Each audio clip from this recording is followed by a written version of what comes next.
Hey everyone, quick Elements.Style update. Elements.Style is a new project that is going to be used as part of our open source initiative to maintain code style and settings and stuff like that. Happy to sort of talk you through the first release of this and how it works. So I've got a blank console project here. It does absolutely nothing, but there's some test code in it. You can see here in my file explorer that it does not have an editor config right now.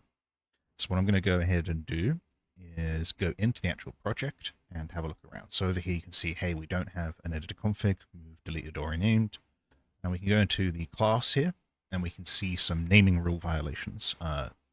Basic C# naming rule says that a public member of a class must start with an uppercase letter, but it's not warning us about that. Same thing in here, a local variable must start with a lowercase letter. And also the method name here, that should start with an uppercase letter.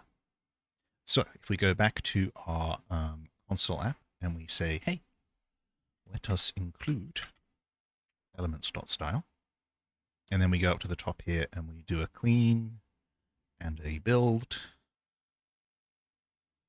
and now we can see there is an editor config, and it says auto-generated by Yellow Dogman Elements.Style version 0.1.1. And it's added all this stuff to the root of our project, which is then starting to enforce formatting and rules. We can then check those rules by going to class.cs, and you'll see that now in our error list, we have naming rule violations on all of the matters that I talked about. So we can fix all of them. This has got to be capital, this has got to be capital, and this has got to be lowercase, and the code still works because naming everything cheese is not a good idea. Now that this works, I'm going to start making PRs for each sort of uncontentious thing. So a good thing here is that we should have a rule here that says that this bit here should look either like this, or it should look like